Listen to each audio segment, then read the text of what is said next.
Hello, I'm John Paul, and a really warm welcome to this second video. The first video was about setting up your private practice. This video is going to be about developing and growing your private practice.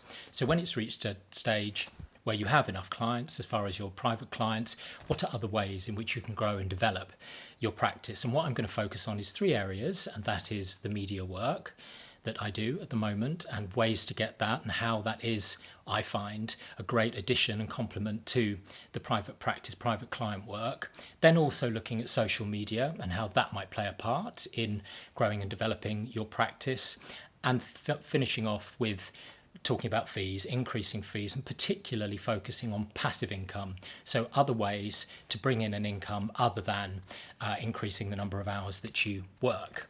So going back to the media and starting with that first, there are so many different ways in this sort of globally connected world now, technologically, and also a world which is seems so much more interested in mental health and emotional well-being. So many different forms of media that are looking for therapists to provide comments. So there's newspapers, magazines, podcasts, TV shows, radio shows, all sorts of different types of media, as I say, that are looking for either full-length articles from people or comments on particular topical issues that are around at the moment. How did I get into that work? Well, I got into it around the time that I wrote my book. I realised that in order to sell a book, I needed people to know about it. So what I did was retain a PR company, and they did a 2-week campaign for me. And what they did was contact their contacts within newspapers, magazines, radio shows, and ask them whether there's anything they wanted a therapist to provide comments on. So an article on grief or something about social anxiety, whatever it might be. And I provided some of those comments and did a couple of comments on radio shows. And the point of view of people hearing about it, they would mention the book on the radio show and potentially buying the book. Now, I didn't sell that many books as a result of that. It is quite expensive to retain PR people. So I wouldn't say the value of itself was great.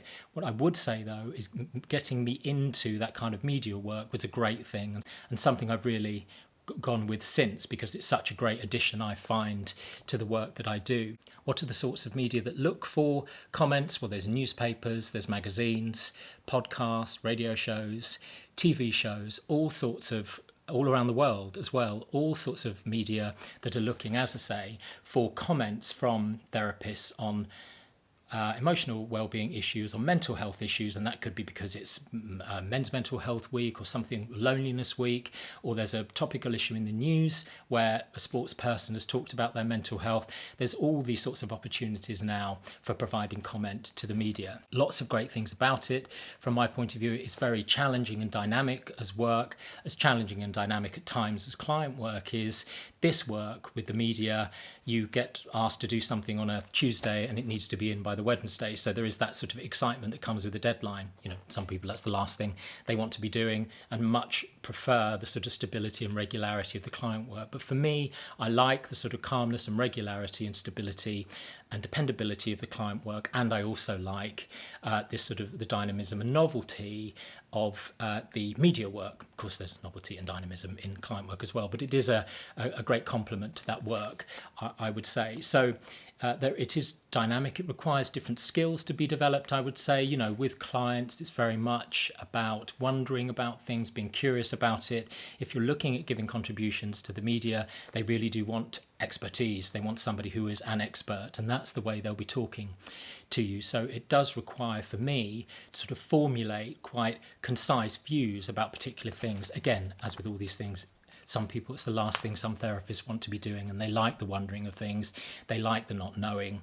But from my point of view, I like the challenge of being able to say, you know, what are 3 things that somebody can do today or this week that are going to help with their anxiety? How would you suggest somebody get through that, manage their grief, whatever it might be, or body dysmorphia? So I think that's great. That's been a great skill to develop. Some clients who are very cognitively led and like tools and like sort of suggestions as to what they might do for the week, developing that skill of being able to do that and provide that sort of expertise and that sort of concise expertise and direction and advice and tips can also be helpful for the client work. So you can see how they feed each other. As far as the client work, it does sometimes bring in new clients. I have had somebody, reading about body dysmorphia article that's come through, anxiety articles. If I've done podcasts on relationships, I've had a number of clients come through following that. So it certainly does potentially bring in new clients. I think it really does firm up things at times with existing clients. I use it to put on my social media and also my website. If I do make a contribution or write something, I'll post that on my social media and website, which makes those things more exciting and interesting potentially. And for existing clients, they can read that during the week, and they can therefore, it's like maintaining the relationship on an ongoing basis during the week as well. Of course, there are boundary issues around that potentially, but I'm controlling what it is that's put out there and what they're reading. Therefore, it is a helpful thing from the point of view of existing client relationships too. And as I say, new client relationships, it's not a constant stream of people, I wouldn't say, that come through for the media work as far as new clients. Certainly, there are people that have come through as a result of it. So I do think it is a potential source of new clients as well. I like talking to journalists. Their personality type is quite different to therapists. It's they are there to, although they have an interest in mental health and emotional well-being, it is a job that they need to do. There is an article that they need to put in by a particular deadline. So to working with people that have sort of a bit of a different personality type as well can be quite helpful. I think it's good for voice and visibility. I mentioned in my first video about the importance of knowing your voice, of speaking your voice, of knowing what you think and feel about things, and sort of going out to the world from a visibility point of view with that for your confidence and building credibility with clients and other therapists and building that community. This media work can be very good for that too. I think, as I say, you're being asked to say what it is that you think and feel about things, what you believe about things, and give a view. Not within everybody's comfort zone. It's not what everybody wants to do, and I completely understand if somebody doesn't. But from my point of view, I find it a great way to build confidence, to really help with that voice and that visibility, and to developing personally in that way as well. And the last thing I would say about it is it does mean researching new subjects, which again is very helpful from the point of view of the existing client work, and also talking to other therapists about things. There are subjects which I've had to research from the point of view of providing a contribution or form of view about, which I would never have done if it wasn't for media work requiring that I do that. I did something recently on the alpha male hashtag on TikTok. Again, wouldn't be something I would really know about or have looked at. I did some research on it. It was put into an article. And then I have younger clients who are on there. I have much more awareness about the sort of messages that they'll be receiving and the kind of relationship advice that they might be receiving on something like TikTok. Again, you can see how the media work helps with the client work. Again, could bring in potentially new clients as well, and helps with the voice, the visibility, the confidence. I think you can see that I think it's a great thing. There is nothing that is plain sailing, though. A few things that I would say that can be challenging about the media work. Firstly is the deadlines. If they do usually want things within, say, 12 hours or 24 hours, that therefore has to fit with your client work. You therefore need to be used to writing things quite quickly or contributing on the phone. I tend to do that now more rather than write, because the other thing is as well that generally those opportunities aren't paid, so it is unpaid time that you're spending. I would rather give a phone interview now than write, because writing takes me hours and a phone interview can be relatively quick. Also, a phone interview will be better for relationships with journalists and forming those relationships. One thing I should say also as well is this great about the work is forming and increasing your community, whether that's through journalists or other therapists reading about you in the media as well. But it is work to a deadline. Some of the journalists as well, they've just got a job to do and they need to submit something. So some of them won't tell you when an article's gone up. I mean, one of the main reasons for doing it is also to put it, as I say, on my media and social media. And if they're not letting me know, that can be quite difficult. I have to search for it myself.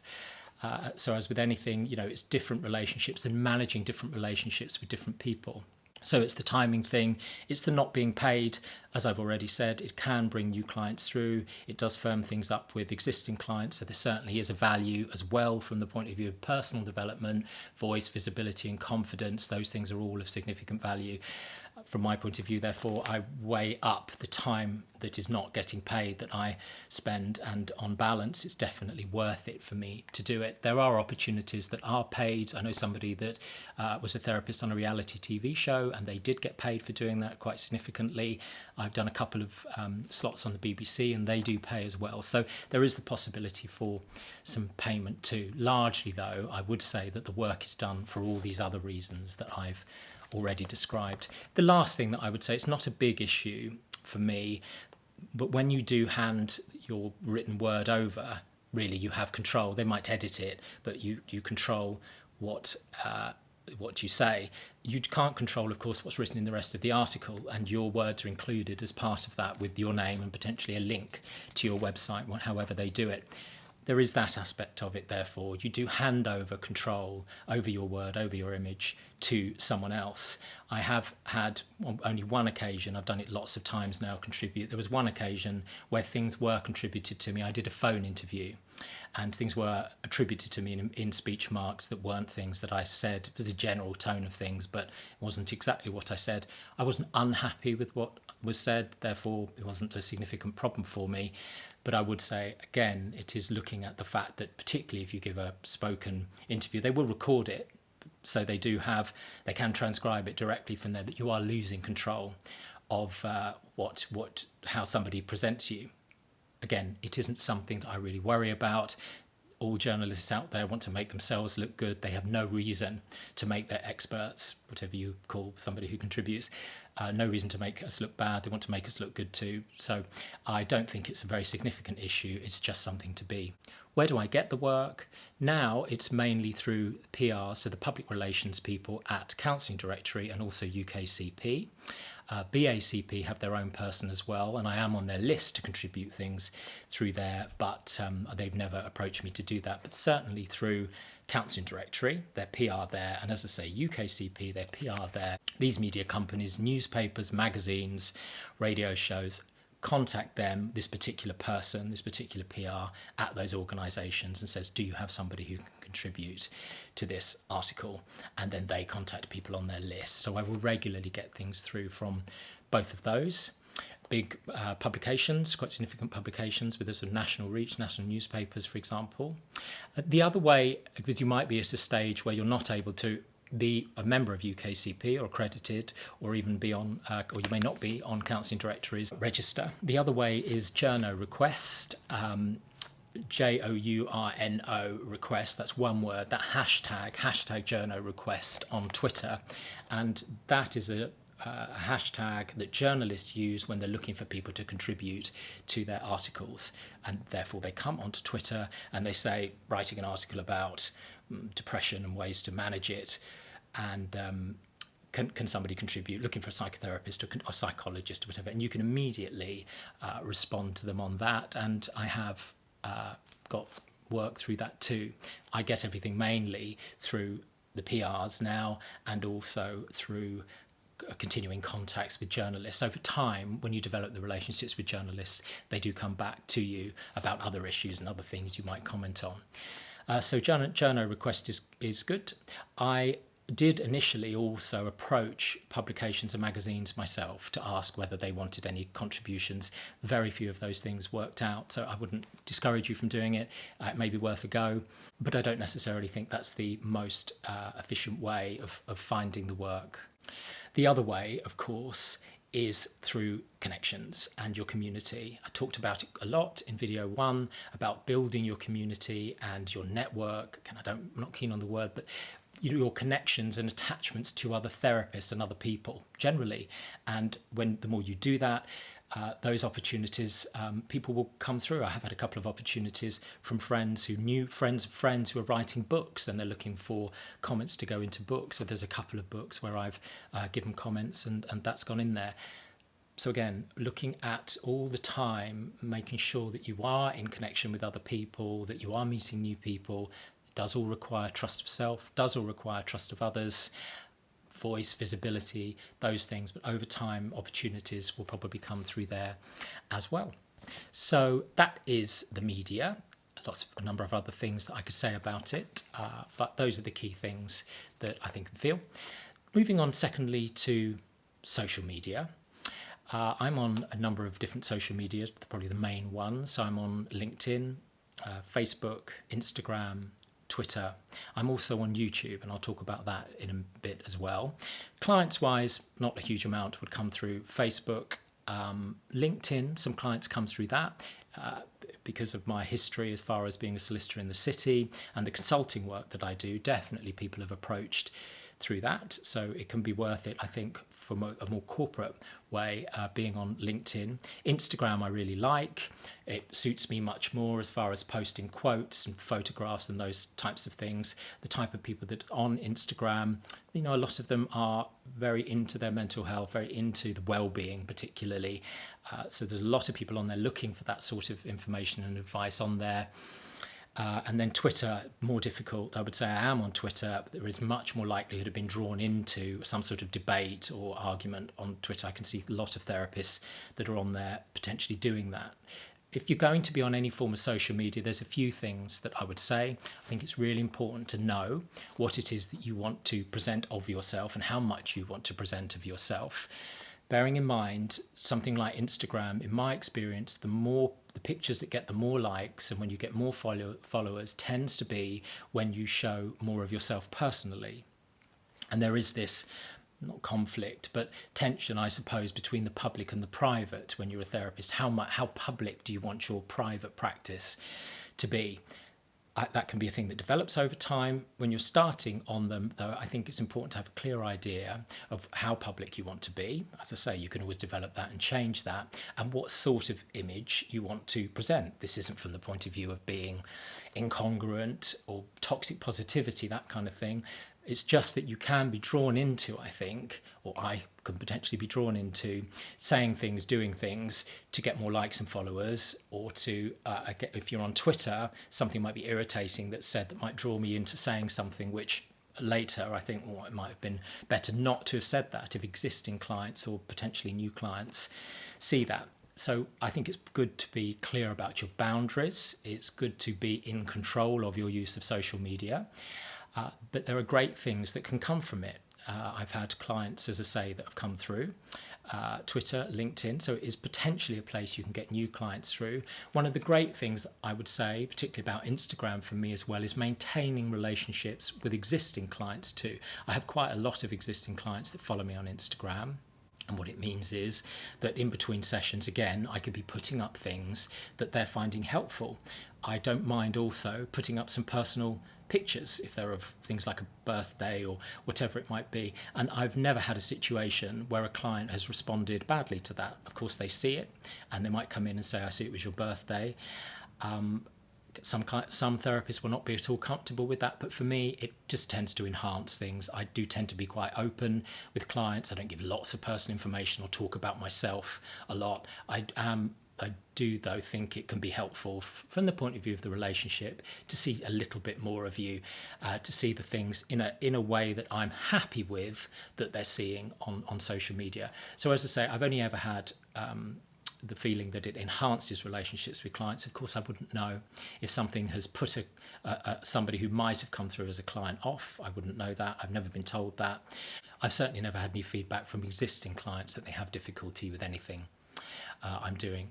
So it can be good for new clients in the way that media can. It can be good for existing clients, as I say, in the way that the media can. And the other point as well, which is similar to the media too, is building community. There are great communities. There's a very supportive community on Instagram, very supportive community as well on Twitter, I would say, called Therapists Connect. Therapists plural connect, hashtag. So if you go onto that and follow that, there are thousands of therapists all over the world that are members of that. They ask questions, they contribute to each other's comments, they start a debate. Again, I can be drawn into discussions that I may not be that comfortable with. So I make sure that I'm very much in control of what I do on there, and I actually keep that sort of backwards and forwards to a minimum. If you're looking at the social media for connection, though, I think it can be a great way. to connect with other therapists all over the world.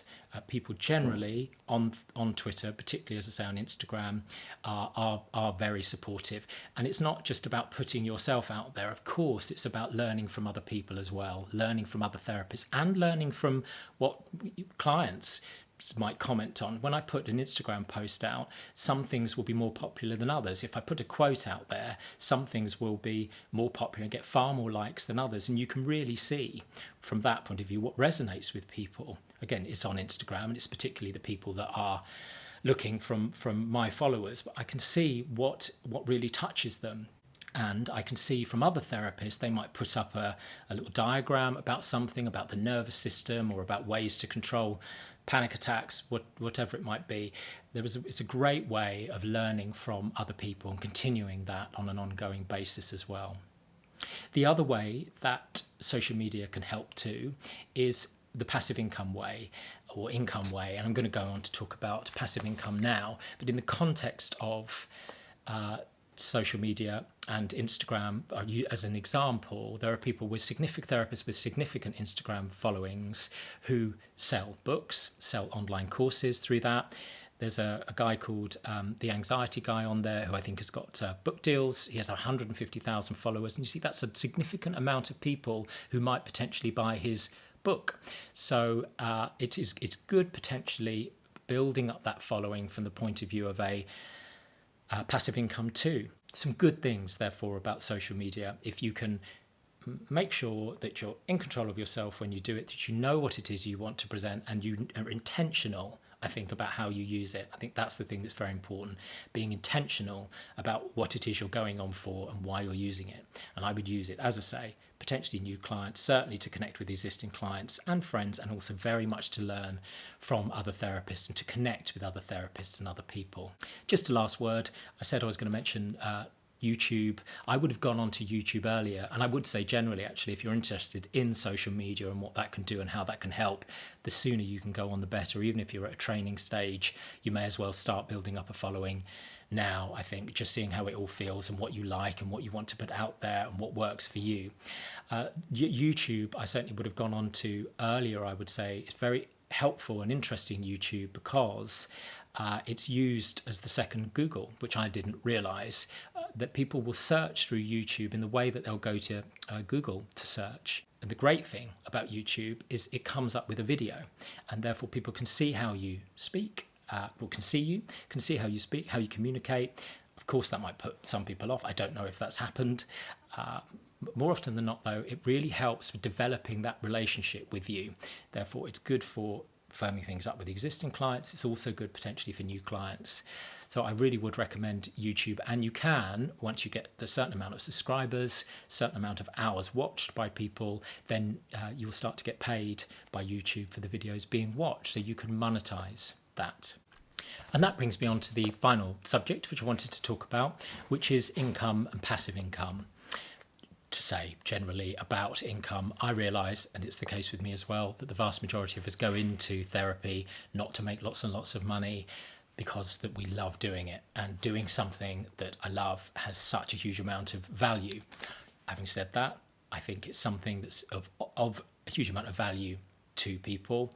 We're in a world now where we are globally connected, where there is more interest than ever, I believe, in emotional well-being, in mental health, and people really see the difference it makes to their quality of life, both their internal relationship and also relationships with everybody around them, and their jobs and their physical health.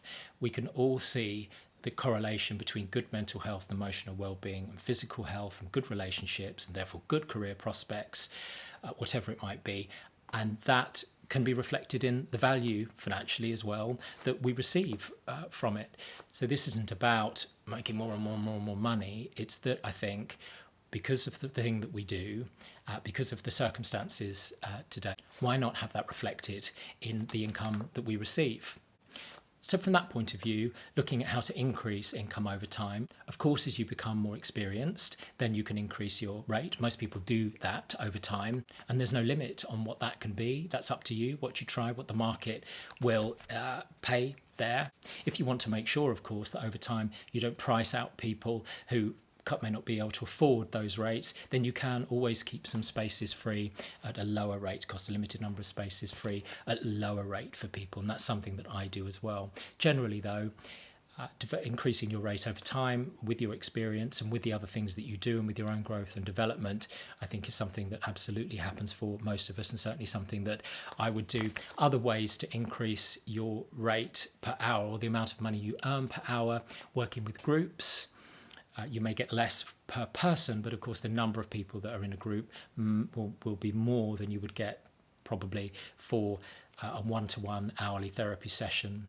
Corporate work tends to pay more, and by that, for example, it's giving mental health webinars just over a lunch hour. So again, it can be just an hour's work. Of course, there's the preparation that you need to do there, but generally you will get paid significantly more for that hour than you would do for your hourly rate with a one-to-one client. And you can, of course, use the talks that you've produced across different companies as well. My experience of that is that companies do like certain things which are tailored to their business. Having said that, things like burnout, how to deal with mental health issues at work, relationships, those kind of things, bullying, those sorts of things are really of general application across lots of organisations. So once the work is done, once you've done the slides and thought about it, there are certainly things in my experience that can be applied across different organisations and different companies as well. The point about all these ways, though, of course, is you still have to do additional hours work or spend the hour working in order to get paid. So the thing about passive income is receiving an income when you're not actually working the hour. That's the idea behind it. The experience that I have of those things would be the book, online, the course, referral system, so referring to other therapists, and I'm also looking at an app at the moment. There are a number of other different passive income ways that we can do. There's somebody on Instagram, and she is the particular expertise in private practice, and she's produced a suite of documents that she sells via her Instagram account, or advertises via her Instagram account to the therapists that follow her. Again, it's a passive income. Of course, there's the cost and time of producing the documents, but then once you've done that, they're just sent through and then you receive value for that. So there's somebody doing that. I don't do that, but the things, as I say, I have done are the book, the online course, and having a referral system. I will talk about the book in a lot more detail, I think, on a video that I put up on YouTube. I self-published a book. If I published a book, I imagine it could be a primary source of income. Certainly self-publishing it, there are less people that are going to buy it. Having said that, it does bring people through from a new client point of view. It certainly helps with credibility with existing clients who've read it. It does enhance things, I think. So it helps with the credibility with existing clients, and also it builds reputation with other therapists as well. There are certainly a number of other therapists who've read it and will recommend it to their clients. As I say, it's not necessarily a primary source of income in my situation, but it is a source of income and does add significant value in lots of other ways. Back to voice, visibility, confidence, putting myself out there as far as my views about things and what I think and suggestions. It doesn't have to be as explicit as far as advice and tips in a book. It can be a bit more flexible, particularly when you're self-publishing and there isn't a company or an editor telling you what to do. It can have the feel that you want it to have. But it does, again, mean that you're getting clear about what it is that you think, getting clear about what it is that you find helpful, and, as I say, enhances existing client relationships, potentially brings new clients, and really helps with that community and network side of things too. The online course can be very helpful, I think, to record an online course about voice, about visibility. You can produce individual courses about anxiety, managing anger, grief. I've done a signature course, you might call it, which sort of covers all of them, 10 or 11 videos covering really what was covered by the book.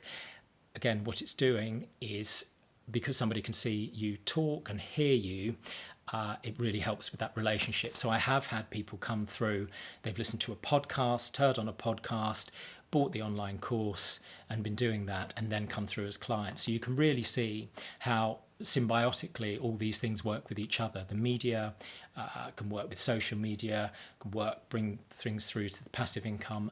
And that's happened to such a degree, which is great, that I now have a waiting list. And from that point of view, I can then set up, and I have a referral system. So I have a number of trusted therapists who I refer to, and if people come through and it's right for them, I feel, and the therapist is happy with that, then I will refer those people to a member of that team, and I receive a referral fee. So again, of course, there's some work involved, but it's another way to receive a sort of passive income from the work that's generated via the media, via the sort of word of mouth, the existing client work, the new client work, and passive income, and by the book and by the course. So you can see how all these things work together, as I say, symbiotically, and that's from the point of view of the practice and growth and development of your day-to-day work, and bringing in that sort of excitement and aliveness and challenge into life. And it also really develops from a personal development point of view, and I would say, growth and development from a personal point of view. The types of things that I'm talking about here, they all kind of feed each other. They all help each other. Working something out for the media helps with talking to a client about it. Things that clients say will help from the point of view of producing a course. Things that the clients find helpful, you can put in a course. All these things, as I say, is that constant moving and growth process that can really come with bringing these other things, the media, the social media, the passive income, into your day-to-day life, into your practice. As to how you do that, that's going to be absolutely personality dependent. Some people very much, as I say, aren't keen on social media. They might want to do more of the media work. They might love doing the corporate stuff. They might want to do more of, so do some corporate training as far as a passive income, produce some corporate training which can get sold to organisations. It's really as limited as your imagination and your experience. I would therefore say, talk to as many other people as you can about it. If you see somebody on social media, for example, who's doing something that you like, just approach them and ask to talk to them about it. Most therapists will want to do that. What I would say, which is the same message for all of these things really, is to trust yourself, continue to trust yourself, and trust others. If you want to ask people for advice, generally people are going to want to help out and to talk to you about it. So I really do wish you all the best with it. If you want to talk about anything specifically on a one-to-one basis that I've covered here, or anything else that's coming up for you, then please do contact me and we can set up a one-to-one therapist consulting session. Just contact me through my website or through YouTube, whichever it might be, or my social media. I'd love to hear your suggestions and ideas about what you've heard, and generally I really wish you all the best with it, and do take care, and thank you for listening.